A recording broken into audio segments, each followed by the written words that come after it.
तो हेलो बच्चों, नवाबा YouTube channel के बोर्ड आवर सेक्शन में स्वागत है। तो आज हम इस वीडियो में आपके जो बोर्ड एग्ज़ाम से रिलेटेड जो कि बहुत ही बड़ा आप लोगों का जो डाउट है कि आप लोग का एग्ज़ाम कब होगा आगामी एग्ज़ाम 2021 में। जैसा कि आप लोग को ये भी पता होगा कि आप लोग का सिलेबस जो है वो रिड्यूस कर दिया गया है, घटा दिया गया है। तो इस वीडियो को आप पूरा अंत तक देखिए, लास्ट तक देखिए। आपकी सारी जितनी भी डाउट हैं वो दूर होंगी और साथ ही साथ आपको राहत पहुंचेगा और आपको काफ़ी रिलीफ मिलेगा यहाँ से। तो इसलिए मैं कह रहा हूँ ये वीडियो आपको पूरा देखना है और सारी बातों को ध्यान से समझना है, उसके बाद आप अपनी पढ़ाई में जुटे रहिएगा। तो देखिए, जैसा कि मैं आपको बता दूं, अगर अभी तक आपने हमारे चैनल को सब्सक्राइब नहीं किया तो कर लें। यहाँ पे आपके बोर्ड से रिलेटेड बहुत ही इंपॉर्टेंट सारी न्यूज़ अपडेट दी जाती हैं, साथ में इंपॉर्टेंट टॉपिक भी यहाँ पे कराए जाते हैं जो आपकी परीक्षा में बार बार रिपीट होते हैं। तो इसलिए मैं कह रहा हूँ ये चैनल है, दोनों सब्सक्राइब कर लीजिए। 2 चैनल है, नवाबा और बोर्ड आभा, दोनों का अंत में पॉपअप होगा, स्क्रीन में दिखेगा, तो वहाँ से सब्सक्राइब कर लीजिएगा। तो चलिए हम आपके विषय पर आगे बढ़ते हैं और मैं आपको बताने जा रहा हूँ कि आपका एग्ज़ाम कितने दिनों तक बढ़ सकता है। मैं काफ़ी 2-4 आर्टिकल दिखाऊंगा। तो देखिए, ये पहला आर्टिकल है, उसके बाद मैं 3-4 आर्टिकल और भी दिखाऊंगा। तो पहले आप ध्यान से बात को समझिए। यहाँ पे देखिए, यहाँ लिखा हुआ है कि सीबीएसई आईसीएसई बोर्ड एग्जाम जो 2021 का है वो परीक्षा 45 से 60 दिनों तक पोस्टपोन होने की संभावना है। जानिए क्या कहती है रिपोर्ट। ये रिपोर्ट आपको आगे पढ़ने की ज़रूरत नहीं है, मैं सीधा आपको शॉर्ट में बताना चाहता हूँ कि यहाँ पर संभावना यहाँ बताई गई है। लेकिन इसके प्रूफ में मैं और 2-3 आर्टिकल दिखाऊंगा ताकि आपको विश्वास हो सके और आप बढ़िया से समझ सके कि आपकी एग्ज़ाम डेट क्यों बढ़ रही है और किस तरह से बढ़ेगी और क्यों बढ़ाई जाएगी। तो देखिए, इसके बाद मैं अगला रिपोर्ट यहाँ पे दिखा दूँ तो यहाँ पे आप देख सकते हैं कि यहाँ पे लिख रहा है कि कोरोना के चलते सत्र में देरी हुई है और परीक्षाएँ भी होंगी लेट। ये आपको पहले भी पता चल चुका होगा। तो यहाँ जैसा कि आप इस आर्टिकल में देख पा रहे होंगे कि कोरोना के चलते सत्र में देरी या परीक्षाएं होंगी लेट, यहाँ पे आप देख पा रहे होंगे। और इसी के साथ ये वाला भी आप इम्पोर्टेंट है, आप यहाँ पे आप समझ सकते होंगे कि ये आरबीएसई सीबीएसई सहित जितने भी स्कूल कॉलेज यूनिवर्सिटीज़ हैं सभी 23 में से 2 से आगे महीना आपका मतलब कि खिसक सकता है एग्ज़ाम। इससे पहले आपको पता होगा कि फरवरी में ही होता था एग्ज़ाम आप लोग का, फरवरी मार्च में। लेकिन यहाँ पर आप देखिए कि जिस तरह का यहाँ पर सिचुएसन है वहाँ से ऐसा नहीं लग रहा है कि आपका एग्ज़ाम होगा। लेकिन एग्ज़ाम कब होगा इस पर भी क्लैरिफिकेशन मैं देना चाहूँगा ताकि आपको राहत मिल सके। तो चलिए हम आगे और बात करते हैं इस पर और आर्टिकल दिखा देते हैं हम आपको। और इस पर मैं एक बात और बता दूं कि इसके जो फैसला लेगी कि कब एग्ज़ाम आपको होना है वो सरकार के द्वारा ही ली जाएगी।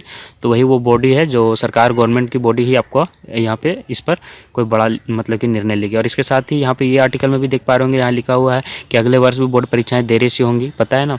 तो यहाँ पर भी आप देख पा रहे होंगे कि यहाँ पर बोला गया कि पाठ्यक्रम छोटा करने की कसरत, आपका पाठ्यक्रम छोटा कर दिया गया जैसा कि आपको पता होगा। और ये आपका करके अपलोड भी कर दिया गया था, आप उस हिसाब से पढ़ रहे हैं।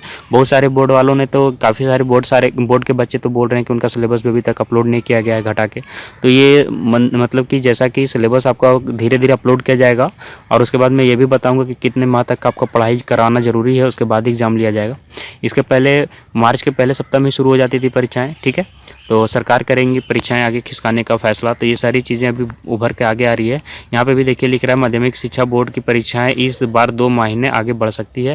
तो इन सभी में आप देख पा रहे होंगे। इसके अलावा मैं एक और चीज़ दिखा दूँ, यहाँ से आप ये वाला रिपोर्ट देख लीजिए कि शैक्षणिक सत्र अप्रैल तक चलेगा जैसा कि आपको पता है और परीक्षाएं मई में होंगी। देखिए यहाँ पे इस रिपोर्ट में आप पता लगा सकते हैं कि जो मैंने कहा है कि जो आपकी अमूमन जो एग्ज़ाम होने वाले हैं वो मई के फर्स्ट वीक से ही शुरू होंगी और अप्रैल के लास्ट वीक तक आपको इसके रिलेटेड कोई बड़ा नोटिफिकेशन आपको आपके बोर्ड के द्वारा मिल जाएगी। और मुख्य परीक्षा के लिए ऑनलाइन आवेदन शुरू होगा जैसा कि देख पा रहे होंगे। आवेदन की अंतिम तिथि 30 नवंबर जैसा भी यहाँ पे दिया हुआ है वो आप छोड़ दीजिए। एक और मैं बता दूँ कि तय वर्ष ना खराब हो इसके लिए जानते हैं कि आप लोगों ने कितने लोगों ने कहा कि आपका एकेडमिक ईयर 0 ना हो जाए, मतलब अगले साल एग्जाम होंगे कि नहीं होंगे। तो इस पर मैंने आपको बताया था कि अगले साल एग्जाम जरूर होंगे। तो देखिए यहाँ पे इसी के रिलेटेड बात लिखी हुई है। क्या लिखी हुई चलिए मैं दिखा देता हूँ।